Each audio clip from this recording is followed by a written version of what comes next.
Hi friends, അപ്പോൾ ഇന്നെൻ്റെ ലൈഫിൽ എൻ്റെ വിഷ് ലിസ്റ്റിലുള്ള ഒരു സംഭവം ഇന്ന് യാഥാർത്ഥ്യമാകാൻ പോവുകയാണ് കേട്ടോ. അപ്പോൾ രാവിലെ തന്നെ റെഡിയായിട്ട് നമ്മൾ ആ സ്പോട്ടിൽ എത്തേണ്ടതായിട്ട് വന്നിട്ടുണ്ടായിരുന്നു. വേറൊന്നുമല്ല, ഇന്ന് എനിക്ക് ലൈസൻസിൻ്റെ ടെസ്റ്റാണ്. അപ്പോൾ ഞാൻ എവിടെയുള്ളതെന്ന് വെച്ച് കഴിഞ്ഞാൽ നമ്മുടെ കൊല്ലത്ത് ഫേമസ് ആയിട്ടുള്ള ഒരു സ്പോട്ടിലാണ്, അതായത് നമ്മുടെ ആശ്രമ മൈതാനം. അവിടെ വെച്ചിട്ടാട്ടോ ഈ ടെസ്റ്റൊക്കെ നടക്കുന്നത്.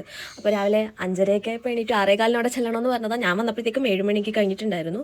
കുഴപ്പമില്ല, ഞാൻ ട്രയൽ എടുത്ത് കഴിഞ്ഞതിന് ശേഷം നമുക്കൊരു പേപ്പർ വാങ്ങണം. നമ്മൾ എവിടെയാണോ പഠിക്കുന്നത് അവിടെ പോയിട്ട് നമുക്ക് കിട്ടാനുള്ളൊരു പേപ്പർ ഉണ്ട്.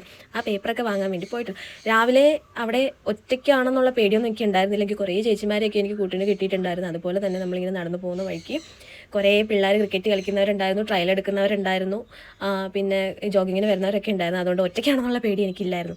അത് കഴിഞ്ഞിട്ട് 7:30 ആയപ്പോഴത്തേക്കും എൻ്റെ ഏകദേശം എല്ലാ കാര്യങ്ങളും കഴിഞ്ഞു. ഒരുപാട് പേര് പിന്നെയും ട്രയൽ എടുക്കാൻ വേണ്ടിയിട്ട് നിൽക്കുന്നുണ്ടായിരുന്നു. ചിലർക്ക് ടെൻഷനുണ്ട്. എനിക്ക് കിട്ടി പോയി എന്നുള്ളൊരു മെൻറ്റാലിറ്റിയിൽ തന്നെയായിരുന്നു ഞാൻ നിന്നിട്ടുള്ളത്. ഞാൻ പഠിച്ച വേറൊരു പാഠവും കൂടെ പറയാം. മറ്റുള്ളവരെ ആശ്രയിച്ച് നിൽക്കുകയാണെന്നുണ്ടെങ്കിൽ നമുക്ക് ഒരു കാര്യങ്ങളും നടക്കില്ല. നമ്മുടെ ആവശ്യങ്ങൾക്ക് വേണ്ടി നമ്മൾ തന്നെ ഇറങ്ങുകയാണെന്നുണ്ടെങ്കിൽ എല്ലാ കാര്യങ്ങളും നടക്കും എന്നുള്ളൊരു കാര്യം ഞാൻ പഠിച്ചിട്ടോ. ബാക്കിയുള്ള വീഡിയോസൊന്നും എനിക്ക് എടുക്കാൻ പറ്റിയിട്ടില്ല. എനിക്ക് ഒരുപാട് സന്തോഷമുണ്ട്. കാര്യം ഞാൻ ഒറ്റയ്ക്കല്ലേ വന്നത്, വേറൊരു വീഡിയോ എടുക്കാനായിട്ടൊന്നുമില്ല.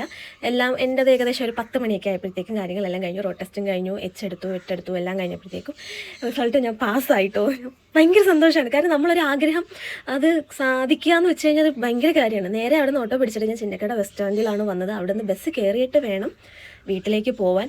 ഞാൻ ആദ്യം അച്ഛനെയും അമ്മേനെയൊക്കെ വിളിച്ച് പറഞ്ഞു. അവർ ഭയങ്കര സന്തോഷത്തിലാണ്. അങ്ങനെ ബസ്സൊക്കെ പിടിച്ചിട്ട് നമ്മൾ വീട്ടിലോട്ട് പോയി. വെയിലെന്ന് പറഞ്ഞാൽ സഹിക്കാൻ പറ്റാത്ത വെയിലാണ് അവിടെ ഉള്ളത്. കാര്യം എന്ന് വെച്ചാൽ നമുക്ക് കുടയില്ലാണ്ടൊന്നും പുറത്തിറങ്ങാൻ പറ്റത്തില്ല. കണ്ടില്ലേ ചൂട്, ആ വെയിലും.